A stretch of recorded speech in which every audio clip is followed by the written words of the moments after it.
अलग अलग नाम और पहचान से वो गुनाह को देता रहा अंजाम।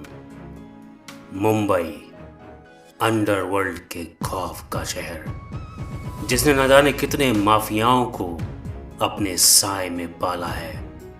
60 से 90 तक के दशकों में मुंबई शहर में रहने वाले लोग हर वक्त अपने जहन में डर को साथ में लेकर जीते थे।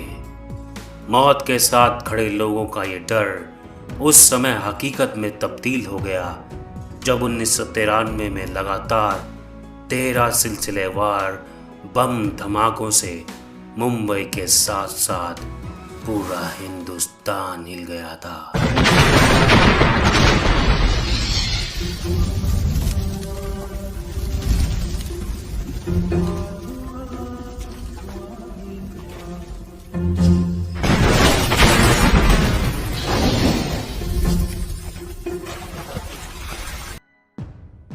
इस दर्दनाक घटना से कई मासूम लोगों को मौत की नींद सुलाने वाला ये अंडरवर्ल्ड का वो माफिया था जिसने अपराधों की दुनिया का कोई काम छोड़ा ही नहीं था।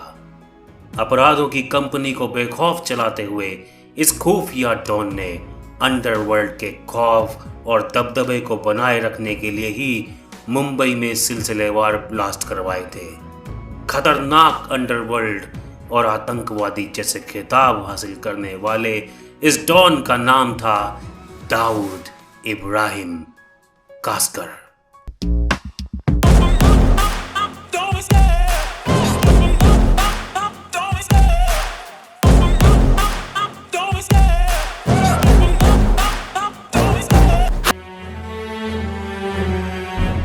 मुंबई के अपराध जगत में तेजी से उभरने वाले इस मोस्ट वांटेड डॉन का परिवार बड़ा होने से उसके घर में हमेशा पैसों की तंगी रहती थी। पिता घर में अकेले कमाने वाले थे। उनकी कमाई से पूरे परिवार को बस 2 वक्त की रोटी ही मिल पाती थी। बचपन से ही अपनी इस तंगी हालत को देख के अमीर बनने और पैसे कमाने की ललक उसके अंदर आ गई थी और तब से दाऊद इब्राहिम आपराधिक गतिविधियों की ओर रुख करते हुए चोरी, डकैती, शराब और ड्रग्स जैसे गलत कामों को अंजाम देने लगा था। अपराधों की दुनिया में अपनी अलग कहानी लिखने वाले इस दाऊद इब्राहिम का जन्म 27 सितंबर 1955 को महाराष्ट्र के रत्नागिरी में हुआ था। इसका पूरा नाम शेख दाऊद इब्राहिम कास्कर है। इसके माता पिता बहुत ही सीधे और साधारण व्यक्तित्व के लोग थे। माँ अमीना साधारण गृहिणी और पिता इब्राहिम कास्कर मुंबई पुलिस में हेड कांस्टेबल थे। बाप बेटे की इस जोड़ी के लिए ये कहना गलत नहीं होगा कि पिता देश का रक्षक था तो बेटा देश के लिए राक्षस है। 8 भाई और 4 बहनों के साथ पले बड़े दाऊद को अपनी पढ़ाई को लेकर कोई खास दिलचस्पी नहीं थी। इसी वजह से उसने अपनी पढ़ाई को बीच में ही छोड़ दिया था और फिर भयंकर अपराधों की ओर चल पड़ा। उसके आपराधिक प्रवृत्ति को छुड़वाने के प्रयास में घर वालों ने उसकी शादी महजबीन उर्फ जरीना से करवा दी। दाऊद की 3 बेटी और 1 बेटा है। दाऊद की छोटी बेटी मारिया की मौत 1998 में ही हो गई थी। बड़ी बेटी महरूख ने पूर्व पाकिस्तानी क्रिकेटर के बेटे से शादी की है। दूसरी बेटी महरीम ने पाकिस्तानी अमेरिकी कारोबारी के बेटे से शादी की है और बेटा मोइन ने लंदन के एक पाकिस्तानी व्यवसायी की बेटी सनाया से शादी की है।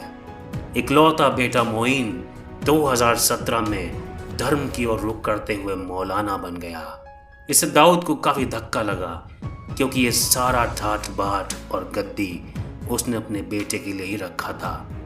मोइन के इस कदम से एक बार फिर बाप बेटे के लिए कहा जा सकता है कि पिता के अच्छे नक्शे कदम को तो हर बेटा चलना चाहेगा, लेकिन बाप के गलत धंधों में हर बेटा हाथ मिलाए ये हर बार नहीं हो पाएगा। दाऊद के अपराध की दुनिया की शुरुआत की बात करें तो बताया जाता है कि दाऊद ने एक बिजनेसमैन के साथ डकैती की थी। उस समय वह महज 19 साल का था। इस मामले में उसे गिरफ्तार करके जेल में भी डाला गया, लेकिन जेल से छूटने के बाद भी उसके आपराधिक प्रवृत्ति में कोई बदलाव नहीं हुए, बल्कि अब उसने अपराध के हर दाव पेच को सीखना शुरू कर दिया और कुछ दिनों में अपने भाई के साथ मिलकर अपनी डी कंपनी की शुरुआत की।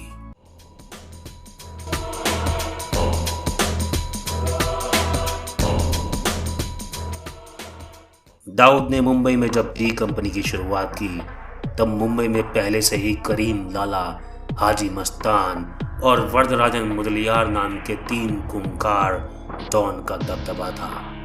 ये तीनों मुंबई के अलग अलग इलाकों में राज करते थे। दाऊद ने अपने भाई शब्बीर इब्राहिम के साथ करीम लाला के इलाके में घुसकर काम करने की कोशिश की। बताया जाता है कि करीम लाला को जब इसकी भनक लगी तब उसने दाऊद को बहुत मारा था और कुछ दिनों बाद ही दाऊद के भाई शब्बीर इब्राहिम को करीम लाला के पठान गैंग ने मरवा दिया। भाई की मौत के बदले में दाऊद ने करीम लाला के बड़े भाई रहीम खान को मरवा दिया। भाई रहीम खान की मौत से करीम लाला काफी आहत हुआ। अब दोनों के बीच गैंगवार का सिलसिला शुरू हो गया और अब पठान गैंग ने दाऊद की बहन हसीना पार करके पति की हत्या कर दी। इस गैंगवार के दौरान कई बार दाऊद पुलिस के हत्थे चढ़ा और जेल भी गया, लेकिन लंबे समय तक जेल में नहीं रह सका। अब उसने कई अलग अलग ठिकानों और नामों के साथ जुर्म की दुनिया में पैर फैलाना शुरू कर दिया। दाऊद के बारे में कई रिपोर्ट में चर्चा है कि पुलिस से बचने के लिए अपनी पहचान को हर बार छिपाते हुए नए नाम और हुलिये के साथ दाऊद ने कई गुनाहों को अंजाम दिया और पुलिस की नज़रों में ना आ पाए इसके लिए लगभग 13 बार अपना नाम और पहचान बदला और चेहरे के ऊपर कई बार प्लास्टिक सर्जरी भी करवाया। अलग नाम और पहचान की आड़ में दाऊद कहीं शेख दाऊद हसन, कहीं डेविड भाई, तो कहीं अमीर साहब और कहीं काजी साहब, इस तरह के नामों से खौफनाक वारदात को अंजाम देने लग गया था। दाऊद इब्राहिम कई अलग अलग देशों में रहने के बाद भी भारत में अपना आतंक फैलाए हुए था। एक पुलिस अनुमान में बताया गया है कि दाऊद के पास अलग अलग देशों के 5 पासपोर्ट हैं। मात्र 20 से 25 साल की उम्र में ड्रग सप्लाई, चोरी, डकैती, लूटपाट, मारपीट, हत्या, सुपारी किलिंग जैसे गंभीर अपराधों को वो चुटकियों में करवा देता था। 1980 के दशक तक दाऊद का नाम मुंबई की अपराध जगत में बढ़ने से उसकी दुश्मनी भी बढ़ती चली गई और उसने मुंबई के डैडी डॉन अरुण गवली से भी पंगा लेना शुरू कर दिया था। विश्व के 25 से भी ज्यादा देशों में हथियारों और ड्रग्स की तस्करी का धंधा करने वाला दाऊद इब्राहिम क्रिकेट के मैचों में सट्टेबाजी और फिक्सिंग के साथ अब बॉलीवुड की दुनिया में भी अपना हाथ आजमाने लग गया था। मुंबई पर एक तरफा राज करने के लिए बॉलीवुड के कई बड़े सितारों से संपर्क किया और फिल्मों में फंडिंग करने का काम भी शुरू किया।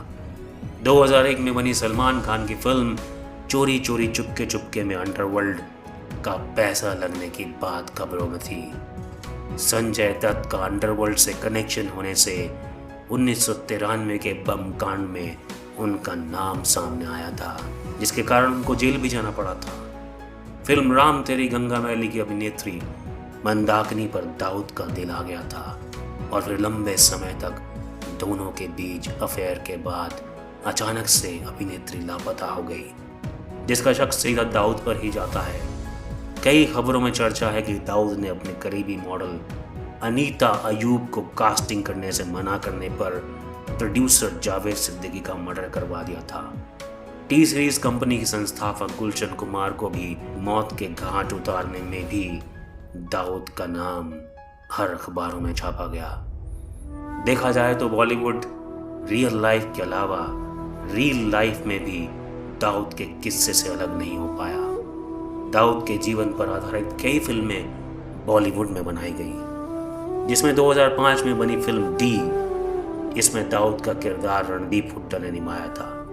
2002 में कंपनी और 2010 में once upon a time in Mumbai आई, जिसमें अजय देवगन ने दाऊद का किरदार निभाया था, और 2013 में once upon a time in Mumbai again आई, जिसमें अक्षय कुमार ने दाऊद का रोल निभाया था।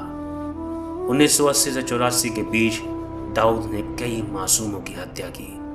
मुंबई में हिंसा के मामले दिन ब दिन बढ़ रहे थे। पुलिस उस पर काबू नहीं पा रही थी। पुलिस ने सभी हिंसा के मास्टरमाइंड दाऊद इब्राहिम को पकड़ने की योजना बनाई। इसके बाद दाऊद दुबई भाग निकला और आज तक फरार है। कई रिपोर्ट के अनुसार दुबई में दाऊद की मुलाकात छोटा राजन से हुई।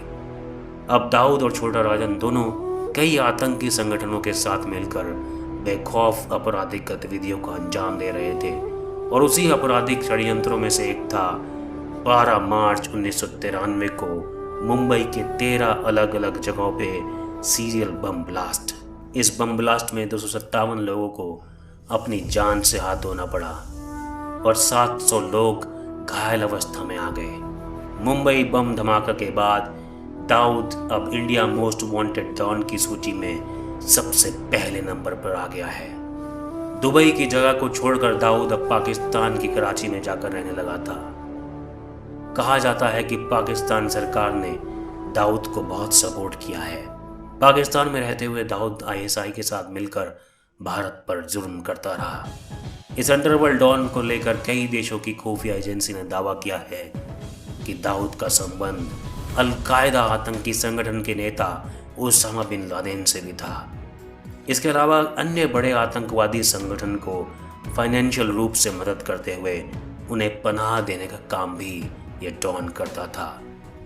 दाऊद के खतरनाक अपराधों की कोई सीमाएं नहीं थी, इसलिए भारत और संयुक्त राष्ट्र अमेरिका द्वारा 2003 में उसे ग्लोबल टेररिस्ट यानी वैश्विक आतंकवादी का करार दिया गया है। भारत सरकार द्वारा भगोड़ा घोषित किए गए दाऊद को पकड़ने के लिए पुलिस ने कई हथकंडे आजमाए, लेकिन कामयाब अब तक नहीं हो पाए। उन्होंने कराची के 2 पतों की भी पुष्टि की है जहां पर दाऊद रहता था।